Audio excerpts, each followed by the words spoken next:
Hello students, welcome to this next lecture in which we will discuss about the next major important feed mechanism, that is the apron mechanism. In our previous lecture we have discussed about tumbler gear mechanism, which is useful to transfer motion from the spindle end section to the lead screw or the feed rod available. Now, from the automated movement of the lead screw or feed rod towards the carriage or the cross slide, this can be obtained using the apron mechanism. So, to understand about this, let us have a look at the simple 2D figure for the apron mechanism. And there are different variations of apron mechanisms are available in the different lathe machines. So we have just here over here shown the simple 2D figure by which you can understand the simple connections available inside this apron mechanism. So first of all, where this apron mechanism is available. So this apron mechanism is available inside the carriage section, and this cannot be directly seen from the naked eye using this particular lathe machine. For that you need to disassemble the particular carriage section, and after that you can see this apron mechanism. So there are the major, some of the important parts are available in apron mechanism that we will discuss. So from which the first one, that is the lever. This lever is helpful for the engagement and disengagement purpose. The another important part, that is the sliding gear, and this sliding gear is available on the feed rod, and the connection of lever and sliding gear helps to engage or disengage this particular gear with the worm wheel and worm gear attachment. And as you all have studied in your particular design subject, this worm and worm wheel are useful during the movement of the motion when there are high velocity ratios. So the another important part, that is the worm gear and the worm wheel. Now the next section, that is the available main two part. The first one, that is the gear train for the longitudinal feed. So the all combinations of gear shown over here, that is nothing but the gear train for longitudinal feed.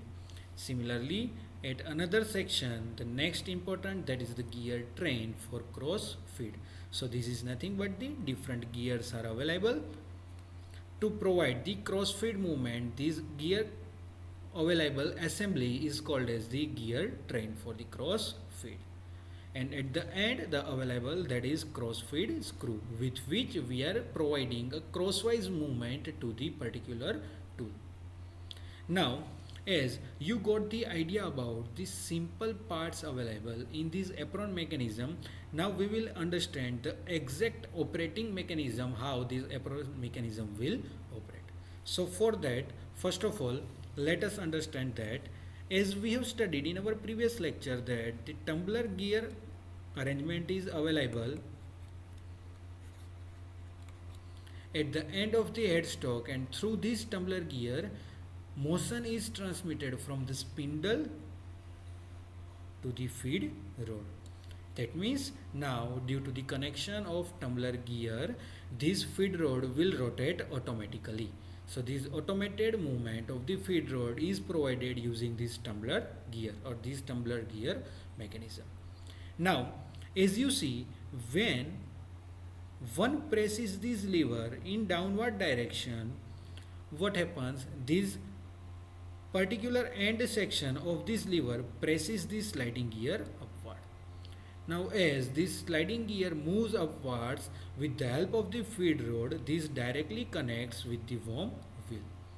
Now there is a power connection between the feed rod, sliding gear and the worm wheel, because from tumbler gear automated movement is transferred to this particular feed rod. Now with this feed rod, sliding gear is attached. That means this gear will also rotate about this particular axis of the feed rod, and the rotation of this sliding gear, as this is attached to the worm wheel, it also helps to rotate the worm wheel. And this worm wheel is connected to the worm gear, that means this worm gear will also starts rotating. And let us say if this worm gear starts rotating in particular direction. So if this is the anti-clockwise direction, then what happens if we say it as gear A, inside gear is gear B, this is gear C, and this is the gear D. Now gear A rotates in anti-clockwise direction, then gear A and B both are available on the same shaft. That means this gear B will also rotate in anti-clockwise direction. Now as gear B is connected to the gear C, that means with the rotation of the gear B in anti-clockwise direction, gear C will rotate in clockwise direction. And gear C and gear D both are connected on the same shaft, that means this gear D will also rotate in clockwise direction. Now as you can see, look over here, this gear D is connected to the rack. So as this gear D rotates, it transforms longitudinally, or it transfers rotary movement to this particularly rack. So what happens, as we know, the rack and pinion arrangement is used only to transform the rotary motion into the linear motion. So over here similarly, this clockwise rotary motion of this gear D, which is also called as the pinion, result into the linear movement with the help of the rack provided. So that is how this particular carriage is given the linear directional movement automatically using this particular mechanism. So as this gear D rotates automatically, this entire carriage rotates longitudinally, or this entire carriage moves particularly in longitudinal direction automatically. That means it moves from headstock to tailstock or tailstock to headstock based on the final rotation or the movement provided to the feed rod. So that is how first movement, that is the longitudinal movement, can be obtained automatically using this apron mechanism. Now similarly, when this gear C is in disengaged condition, and if we say over here this gear is in engaged condition, at that time what happens, the another movement is obtained that we will discuss. So for your clarity, please clearly understand that during engagement and disengagement condition, if it is possible that gear A and C are connected, or another gear, let us see it as gear E, then gear E and gear A are connected. That means at a single time any two gears are connected, any two specific movements can be obtained. And for their engagement and disengagement, specific lever arrangement is provided in that particular apron mechanism. So we have understand how particular longitudinal automatic movement can be obtained using apron mechanism. Now how crosswise movement can be obtained, for that let us have a look at this particular figure again. So here let us say pressure is applied or the load is applied on the lever. As this lever load is applied, this sliding gear is connected to the worm wheel. This worm wheel is connected to the worm gear. Now let us say again, if worm gear, let us give it a name as first. If this is the gear A, this is gear B, gear C, gear D, gear E and gear F. Now if gear A rotates in anti-clockwise direction, now what happens, these gears are in disengaged condition, these gears are not connected. This gear A is connected to the gear C. So if A rotates in anti-clockwise direction, gear C rotates in clockwise direction. This gear C is connected to the gear D, that means this gear D will rotate in anti-clockwise direction. Due to that, gear E will rotate in clockwise direction, and that is why this gear F will also rotate in clockwise direction. And this final gear is connected to the cross feed screw, that means this rotary movement of the gear F result into the cross feed screw movement, and which helps to provide the crosswise movement based on the requirement. So that is how crosswise movement is also obtained using this apron mechanism. So based on requirement, if is longitudinal movement is required or if crosswise movement is required, crosswise movement is nothing but the movement perpendicular to the plane, or the movement perpendicular to the workpiece is called as the crosswise movement. So using this apron mechanism, two important movement, the first one is the longitudinal movement and the second one, that is the crosswise movement. These two movements are obtained automatically by using the combination of tumbler gear mechanism and the apron mechanism. So I hope you got the clarity that how the motion is transmitted using this apron mechanism to finally obtain longitudinal movement or crosswise movement. So this is the simple pictorial arrangement to show you how this particular mechanism operates. So I hope you got the clarity about how this apron mechanism works and how this longitudinal and crosswise movement can be obtained using the combination of this tumbler gear mechanism and the apron mechanism. Now here the important next mechanism, that is the half nut mechanism. So what is the half nut mechanism? So simply to connect the tumbler gear mechanism and the apron mechanism, one specific arrangement is required. That means to connect the carriage to the lead screw or to connect the main important parameter, the one important mechanism, that is the half nut mechanism. And this half nut mechanism is required only in the case of thread cutting situation. So when one want to perform thread cutting operation, at that time this half nut mechanism is operated to engage carriage to the lead screw.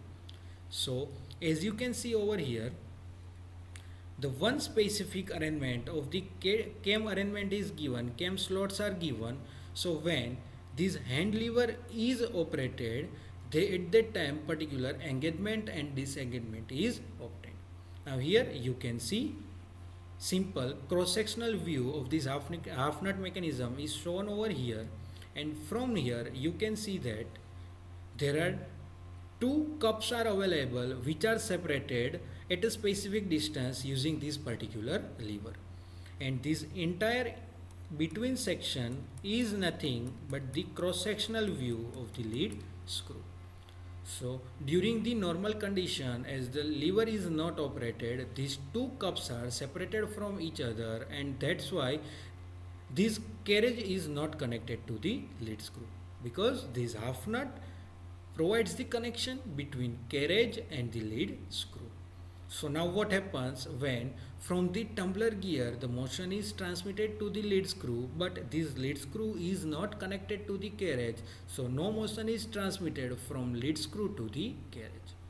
But when this particular lever is engaged, when it is moved for engagement condition, what happens? These two cups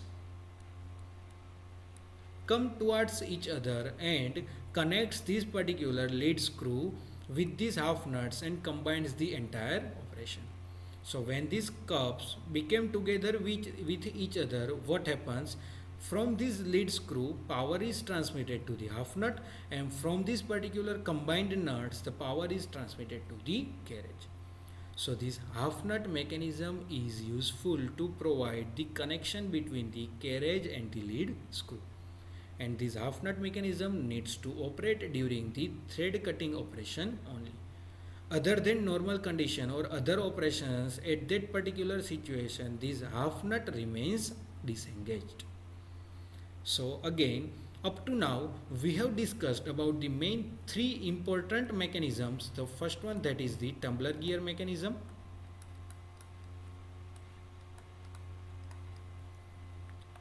Second one, that is the apron mechanism, and third one, that is the half nut mechanism. So if we say the combination of all these three mechanisms is required to obtain an automated movement of the cutting tool for machining operation. If any of the one mechanism is not operated, then it might be result into the failure of automated movement of the cutting tool.